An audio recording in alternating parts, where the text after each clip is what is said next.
No primeiro semestre, nos primeiros meses, falamos sobre a identidade do cristão e como ele reflete Cristo. E agora, como igreja, como refletimos Cristo. Em março, o pastor Sabino pregou e nos fez crer que a salvação é pelas obras. Não é? Não foi, não é? Apesar de que alguns irmãos tiveram ali um princípio de infarto no início da mensagem, mas no final ele nos mostrou na palavra que a salvação não é pelas obras. E disse uma frase que nós não devemos esquecê-la. Devemos relembrá-la, se calhar colocá-la no vaso frigorífico. A salvação é pela graça, mas os agraciados vivem a imitar Jesus.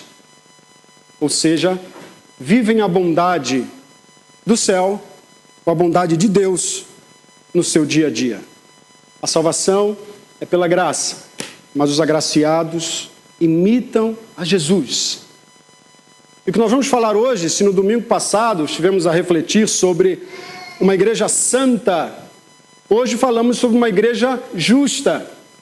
A importância de se viver a justiça de Deus. Mas, desde já, se afirmamos que é importante viver a justiça de Deus, nós chegamos à conclusão de que existem outros padrões de justiça. Eu não estou falando aqui da justiça no âmbito secular, não é? Porque nós sabemos como é que funciona a coisa. Aliás, o nosso conceito mais clássico de justiça no modelo secular vem de Aristóteles, não é? Que ele diz que ser justo é tratar os iguais de maneira igual e tratar os desiguais de maneira desigual na medida das suas desigualdades. Mas todos nós sabemos que justiça envolve poder. E quando envolve poder humano, nós sabemos onde as coisas podem parar. Por isso que faço a sugestão aqui de que se alguém não leu, ou já leu e pode reler, porque é um texto muito atual, não é? A Revolução dos Bichos, de George Orwell, que ele diz que todos os animais são iguais, mas alguns são mais iguais do que os outros. E o que nós olhamos hoje para a política, para a sociedade, no mundo de hoje é isso. Mas não estou a falar da justiça humana, secular. Eu estou a falar da justiça, e vamos falar sobre isso, no conceito religioso. A importância de viver a justiça de Deus é porque nós podemos viver um outro modelo de justiça, que aparentemente pode parecer divina, mas na verdade, apesar de ser religiosa, ela é humana. E lamentavelmente, por muitos séculos, a igreja tem sido tentada a viver esse modelo de justiça. E claro, quando falamos sobre isso, a referência direta que fazemos é, e convido os irmãos a ler comigo, Mateus capítulo 5.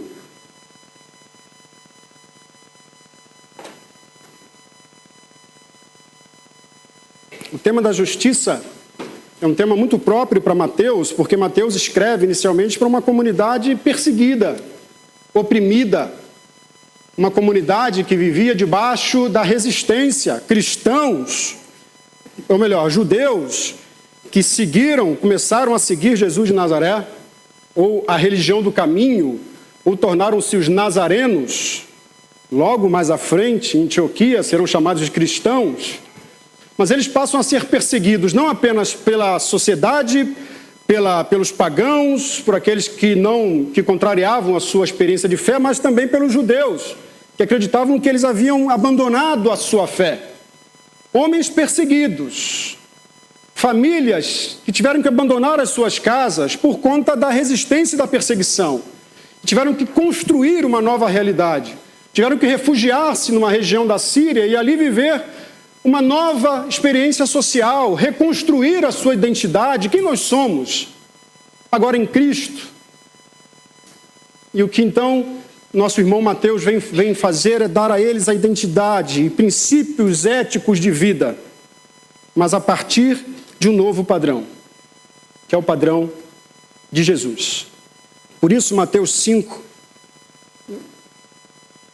o versículo 20 diz: pois eu digo que se a vossa justiça não superar a dos escribas e fariseus, de modo nenhum entrareis no reino do céu. Pois eu vos digo que se a vossa justiça não superar a dos escribas e fariseus, de modo nenhum entrareis no reino do céu. Podemos orar? Deus, eis aqui a tua palavra, Senhor. Nós carecemos dela, como diz o salmista, como a corça que anseia pelas águas, a nossa alma suspira por ti. Por isso fala conosco, Senhor Deus. Nós precisamos ouvir a tua voz. Em nome de Jesus. Amém. Jesus está aqui a estabelecer dois padrões de justiça. Um padrão de justiça segundo os religiosos e um padrão de justiça segundo o modelo do reino de Deus.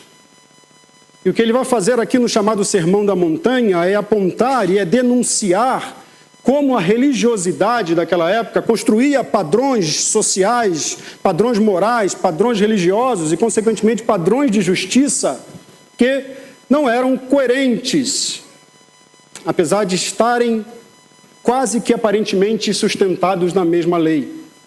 Vale a pena fazer uma referência aos escribas e fariseus, eu sei que muitos aqui já sabem quem são, não é?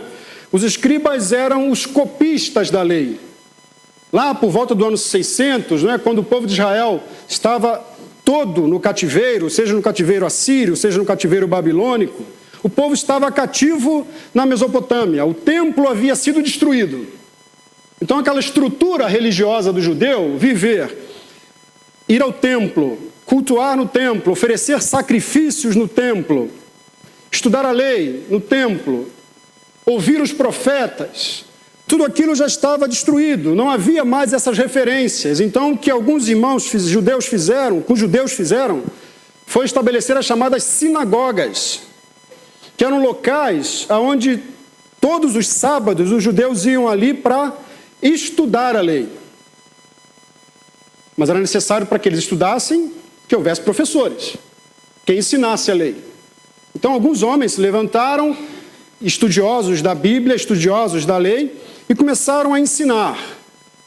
Sinagogas foram organizadas em outras cidades. Por conta disso, não é? Nós não vivíamos ainda na época de Gutenberg, não é? Agora nós podemos aí também ter os nossos smartphones e podemos ter livros e imprimi-los em casa e copiá-los e tê-los digitalmente. Não era assim naquela altura, não é?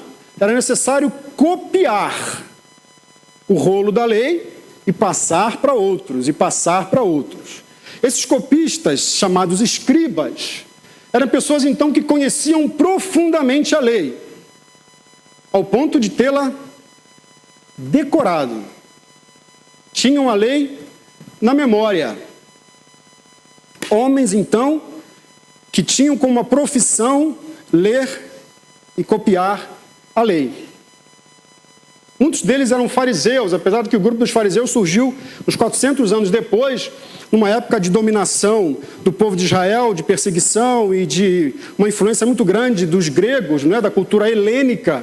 Surge então um grupo de religiosos fanáticos, daí o fariseu, ou separado, não é, que combatiam de maneira resistente toda a influência grega na cultura judaica. Para eles existia uma forma de ser judeu, era viver debaixo da lei e resistir a todas as influências culturais, sociais de outros povos, manter-se separado, fiel à lei. Nem todos eles eram religiosos oficiais, profissionais, eles eram leigos, profissionais que tinham seus negócios, né? E que viviam então um padrão de vida, uma obediência que Jesus vai chamar de obediência cega à lei. Mas eram homens aparentemente, socialmente irrepreensíveis.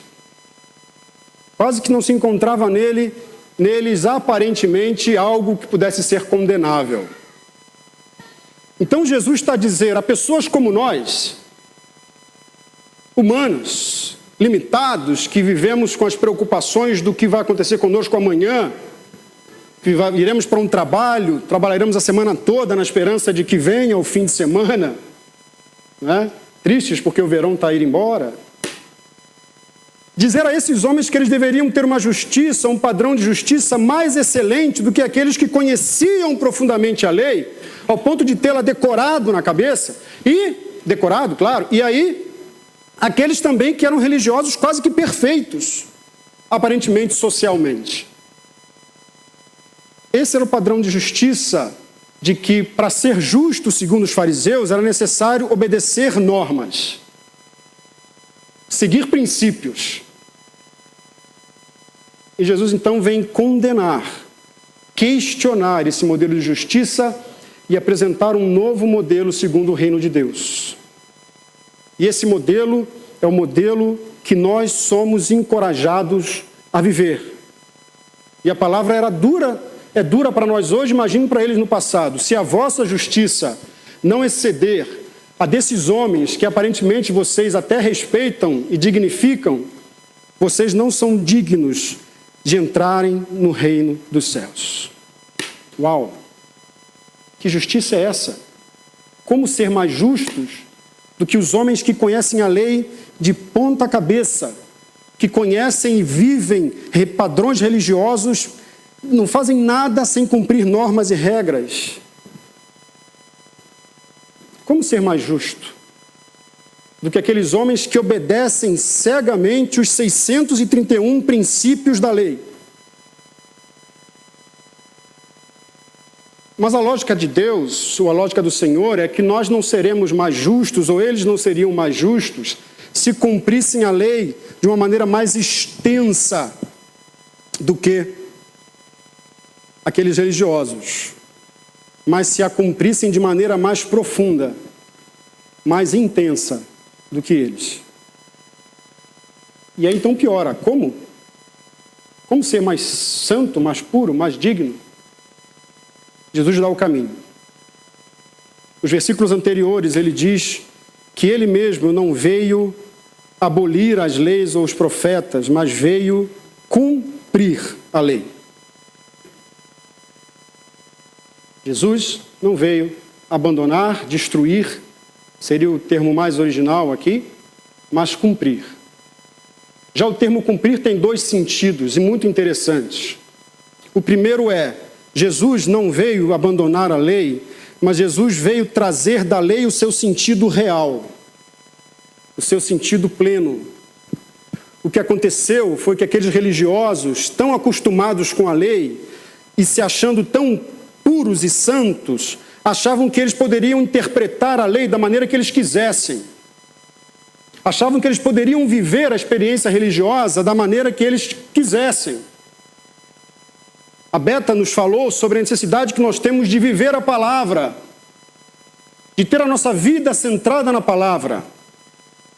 Mas aqueles homens viviam a palavra de acordo com as suas próprias convicções e criavam regras e leis complementares à lei para que elas pudessem ser vividas da maneira como eles achavam que devia ser vivida. E o que eles fizeram então é, se vocês querem seguir a Deus, sigam da nossa maneira. O que nós dizemos é que aqueles religiosos sequestram Deus e dizem e tentam colocá-lo numa caixa, a dizer, é assim que Deus é. E a única maneira que tem de chegar a Ele é obedecendo normas que nós próprios estabelecemos. Era como se eles dissessem, se há um caminho para Deus, nós somos a portagem. Jesus vem dizer que aqueles homens tiram da lei o seu sentido mais profundo. E vamos falar sobre isso agora. Mas sabemos que a lei foi sendo, pelo próprio Senhor, objetivada. Dos 631 princípios, depois eles foram resumidos a 10. E depois dos 10, eles foram resumidos a 2. Que são: amarás o Senhor teu Deus de todo o teu coração, todo o teu entendimento, e ao próximo como a ti mesmo. Aqueles homens seguiam lei e tiraram o que havia de mais precioso na lei, que é a lei como manifestação do amor de Deus. Não princípios frios, legalistas, mortos. A lei era um caminho, ou era o pedagogo que conduzia a Cristo. E seguir o caminho da lei é seguir o caminho do amor. Então Jesus vem trazer de volta o sentido profundo dessa lei. Em segundo lugar, cumpri-la nele. Eu acho tão curioso a nossa discussão sobre lei e amor, justiça e amor. É coisa nossa, né? Perdemos tempo com isso. Fogo. O Senhor é justo. E ser justo é cumprir a lei. Mas o Senhor é amor. Ele sabia que o único que podia cumpri-la plenamente era o seu Filho. Por isso a lei é a manifestação da justiça amorosa do Cristo que foi à cruz. Porque todos nós pecamos, segundo Paulo aos Romanos, e estamos destituídos da lei. Cristo cumpriu-a na sua plenitude. Cristo trouxe da lei aquilo que de fato ela era mais para além do que os religiosos haviam estabelecido. E depois de recuperar esse sentido profundo, ele a cumpre na cruz. Aleluia! Já não há condenação para aqueles que estão em Cristo. Ele morreu por nós. Ele cumpriu a lei. E ele nos coloca no caminho da justiça. Porque ele está a dizer que o cumprimento da lei é a justiça do reino de Deus. Mas se nós vivemos a justiça do reino de Deus, crendo que em Cristo a lei foi cumprida e já não temos mais condenação, mas se por outro lado não nos comprometemos com a justiça do reino de Deus, com os compromissos de justiça do reino de Deus, a nossa religião é a religião dos fariseus, não a de Cristo. A justiça de Deus é a justiça daqueles que nasceram de novo e são convidados a sinalizar o amor e a justiça de Deus no mundo. Se nós não fazemos isso, a nossa religião é a religião dos fariseus. E o que ele vai fazer aqui, eu gostava de rapidamente chamar a atenção para 5 aspectos em que ele exorta, em que ele alerta aqueles religiosos sobre o que de fato era a justiça aplicada por eles e a justiça do reino de Deus. E obviamente são tópicos que já são ditos e reafirmados, mas eu gostava de chamar a vossa atenção para eles aqui nessa manhã. A primeira delas é, como eu já disse, o princípio fundamental da religião dos fariseus e dos escribas é que ela se baseava no comportamento exterior. E a religião, ou a justiça do reino de Deus, ela é a justiça do coração. A preocupação daqueles homens era com o exterior, era viverem o exterior, era a preocupação com uma realidade estética da vida, como nós parecemos, não é? Lembra da história da mulher de César? Não basta ser, tem que parecer, não é? Parecer é mais importante. Era uma religião do exterior. Por isso que o Senhor os condena como sepulcro caiado, porque por fora era tudo bem ajeitado, por dentro sujeira e morte. E já no passado, a exortação do Senhor era: eu vou imprimir a minha lei na sua mente e no vosso coração. Os religiosos que viviam distantes da terra diziam: nós estamos abandonados, Deus está lá e eu estou aqui, preso, escravo. Na mentalidade daqueles homens, Deus continuava na terra. E eles aqui, escravizados. Quem não teve essa sensação, não é? Está vivendo uma situação difícil. Onde é que está Deus? E o que os profetas chamam a nossa atenção é o engano. Deus está onde está o seu povo. Esse é um compromisso da aliança. Eu estarei convosco. E Jesus chama a nossa atenção. Todos os dias até a consumação. Onde estiver o meu povo, eu estarei com eles. No sofrimento, na aflição, eu estarei com eles. O cativeiro é resultado das vossas escolhas, mas as vossas escolhas não determinam a minha Escolha, eu continuo a amá-los. Mesmo que virem as costas para mim, eu continuo a amá-los. Porque eu coloco em vosso coração a minha vontade, o meu desejo é que vocês vivam segundo a minha vontade. O tempo todo, eu estou convosco. A religião dos fariseus era a religião do exterior, da aparência, dos compromissos sociais, dos compromissos culturais e religiosos. O Dr. Martin Lloyd-Jones, pastor britânico, ele diz uma frase que eu gosto muito, que religião é o que nós fazemos com a nossa solidão.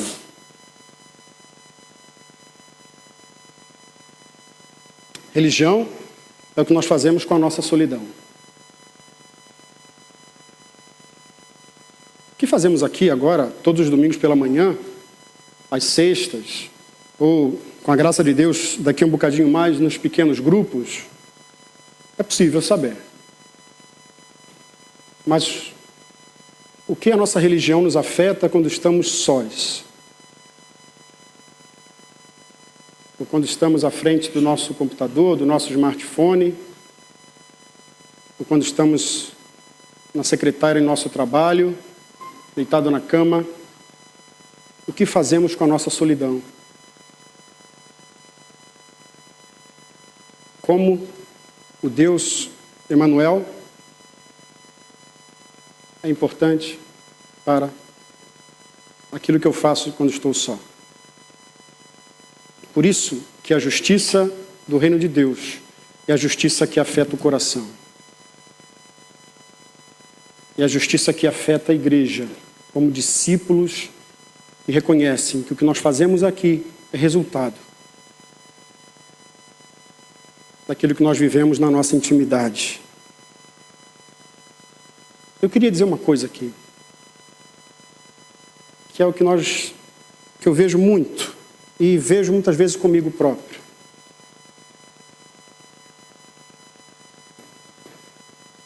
A religião que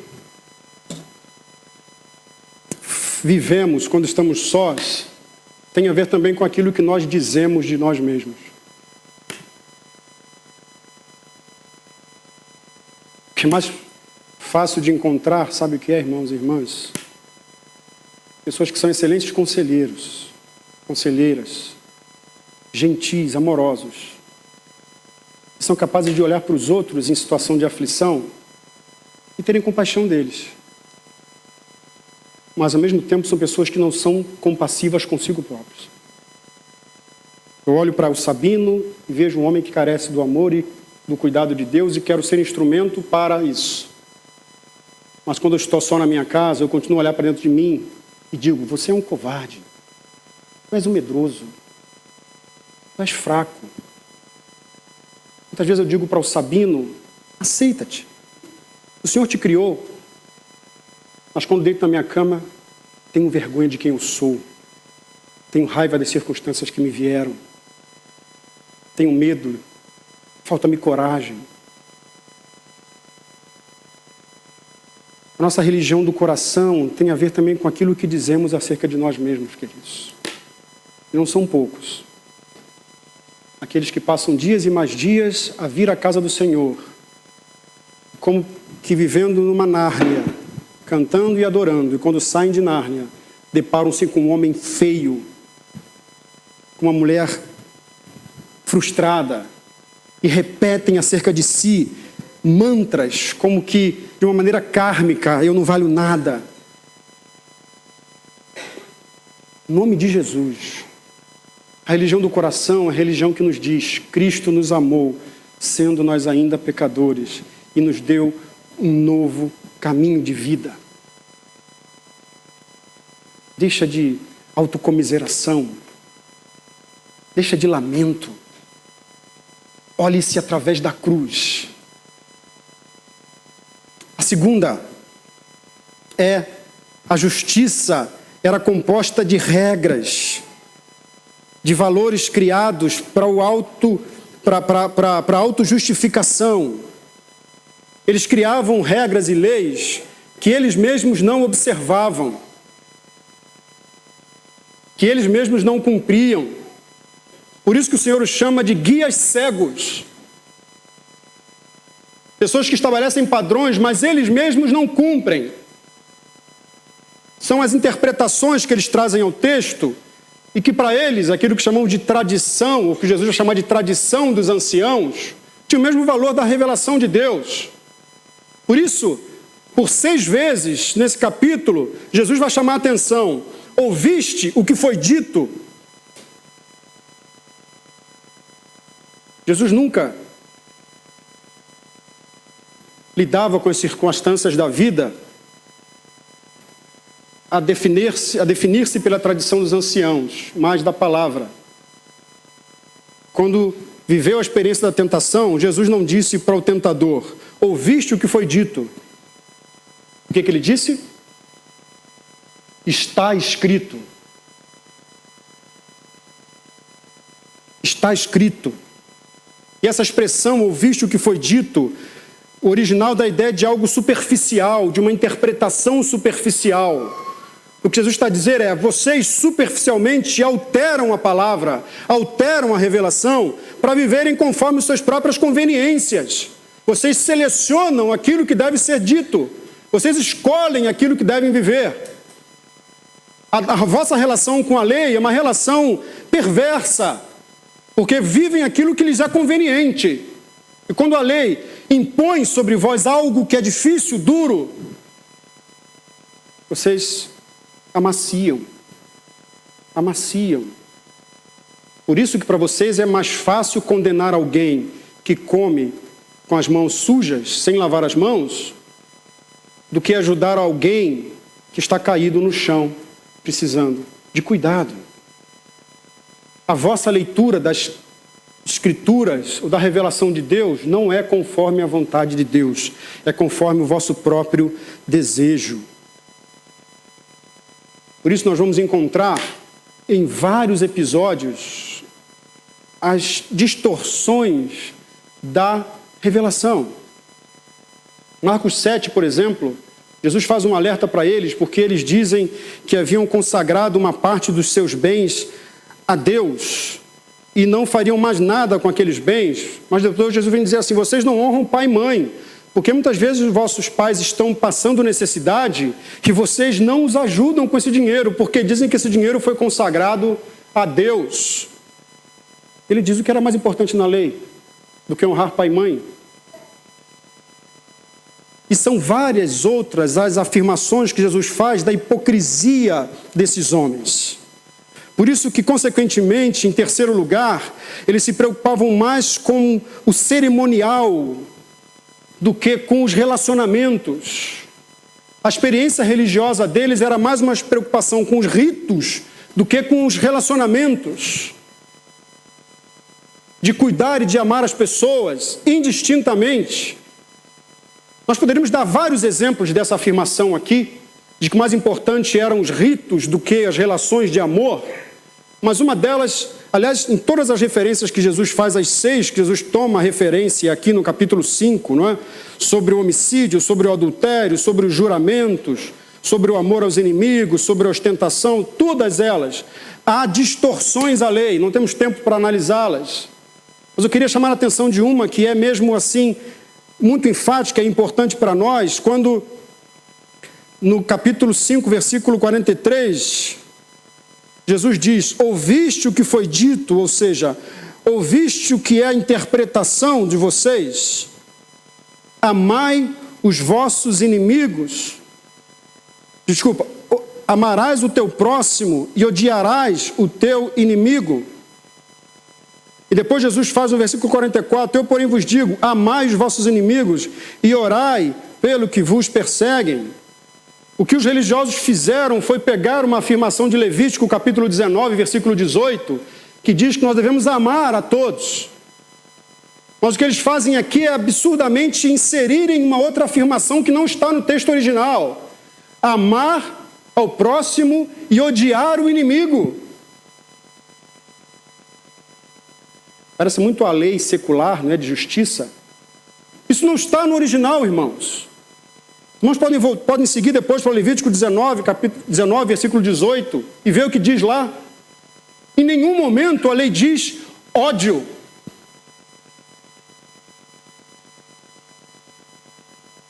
Mas eles interpretam segundo a sua própria conveniência. E dizem: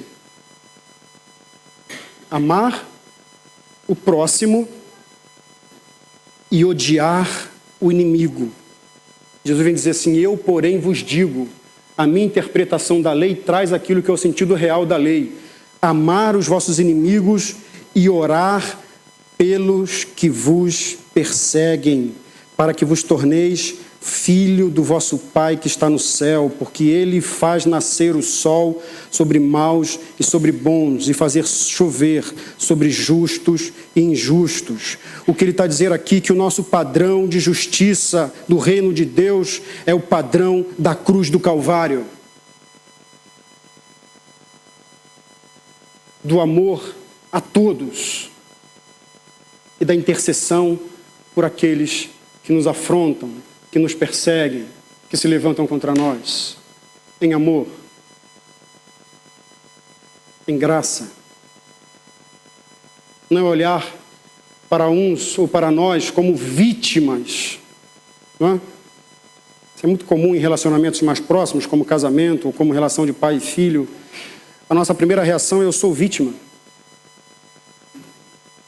O que nós vemos muitas vezes é que os dois são vítimas e os dois são culpados. Mas nós criamos hierarquias. Na maioria delas, nós seremos as vítimas. E o que ele está a dizer é: não se preocupem apenas com a estética religiosa, mas com os relacionamentos saudáveis.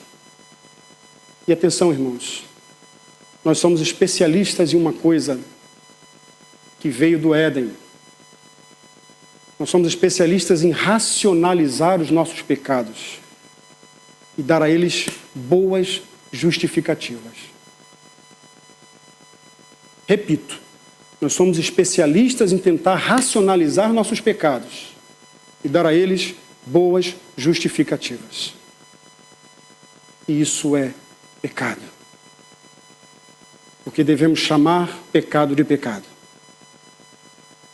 A tua solidão, o teu sentimento de abandono, o teu sentimento de fraqueza, o teu sentimento de incerteza não é razão para que tu coloques o pecado como sendo o mecanismo através do qual vai suprir as suas angústias, dores, preocupações ou ansiedades. Não, não é. Não é. Nunca foi. E nunca será. Mas qual é a alternativa, pastor? A alternativa é um Deus que diz que estará convosco em todo o tempo. É um Deus que diz que se preocupa contigo. É um Deus que diz que o seu espírito tem ciúmes de ti. Por que, Lídia? Lídia, eu estou aqui do teu lado já faz um tempo. Tem essa hora que eu não aguento mais, tem hora que eu quero ir para o céu, mas estou aqui. E por que tu vais escolher isso? Por que tu vais escolher esse caminho? Eu estou contigo, disponho os céus para te ajudar a solucionar o teu problema, para caminhar contigo e te dar esperança. E tu escolhes o caminho mais fácil.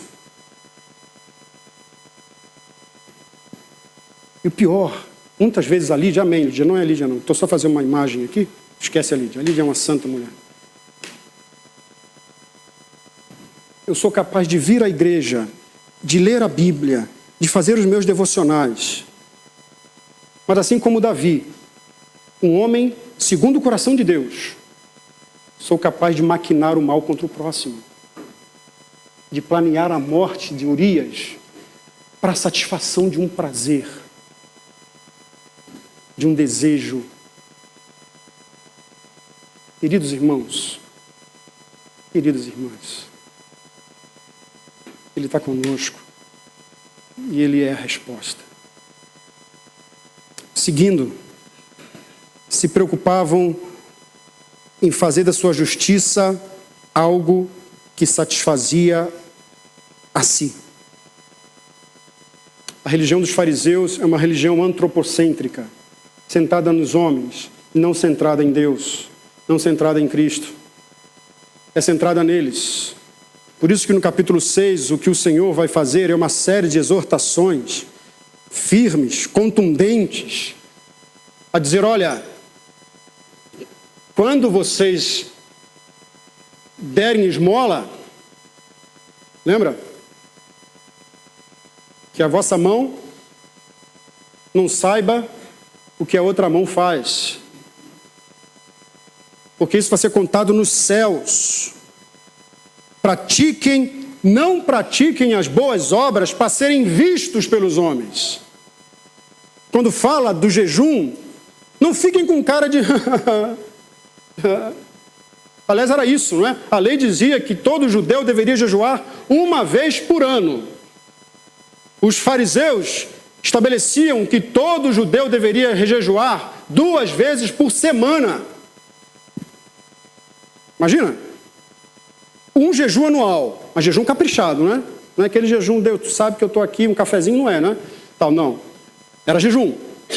Mas os fariseus estabeleciam 2 por semana. E não só estabeleciam, como diziam, olha, as mulheres, graças Senhor, não usem maquilhagem, né? Fica ali aquela maquilhagem que deixa as mulheres mais e tal, né? Eu tenho 2 lá em casa. Né? Não usem. Fiquem com cara de quem está... Né? Quem chega lá no ambulatório, tá doer, tá doer. Não faz isso. Isso não é para isso. Quando orarem, não sejam como os hipócritas, que vão lá para o centro e fazem as suas orações. Não transformem os seus atos religiosos num filme de Hollywood, sabe, numa minissérie, né? Sei lá, na casa de sei lá o quê. Não façam isso. A religião de vocês é centrada em vocês, e isso é um grande mal. Porque o seu desejo de saciedade só pode ser suprido em Cristo. Fora dele, vocês vão viver eternamente insaciáveis. E numa roda em que vocês vão querer comprar coisas e usar pessoas, e vocês deixam de ser quem vocês deveriam ser, e entram numa roda que não para de girar. Porque estão centrados em si. E ele diz, a verdadeira religião é aquela que glorifica ao Senhor, que nos torna instrumentos da sua justiça e que nos coloca no caminho da glória de Deus. E para finalizar, a religião dos fariseus, diferente da justiça do reino de Deus, não assumia os compromissos das bem-aventuranças, que é o texto anteriormente indicado. E a justiça de Deus tem um compromisso direto com as bem-aventuranças. Já parou para pensar que a primeira bem-aventurança, uma bem-aventurança assim interessante, não é?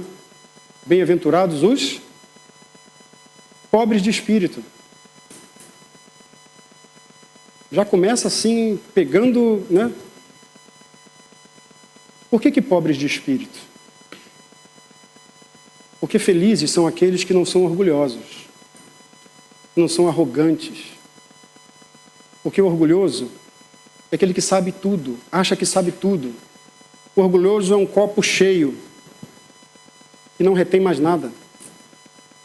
O orgulhoso é alguém autossuficiente, que acha que não precisa de mais ninguém. Já sabe tudo, já tem todas as respostas, já sabe todos os caminhos e todos os atalhos para viver a vida bem-sucedida e feliz. Então ele fala, as bem-aventuranças do reino mostram que primeiro é aquele que reconhece quem é, sabe o seu lugar na existência e sabe que ser humilde, e não ser arrogante e orgulhoso, é o primeiro passo para o crescimento. É o primeiro passo para uma vida digna e honrada.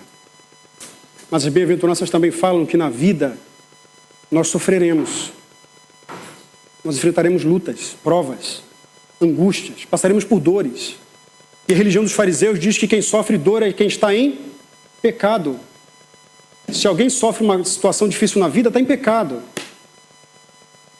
E, lamentavelmente, muitas religiões hoje continuam a propagar essa ideia, não é? Quem sofre é quem está em pecado. Se você está na comunhão com o Altíssimo, é pista livre.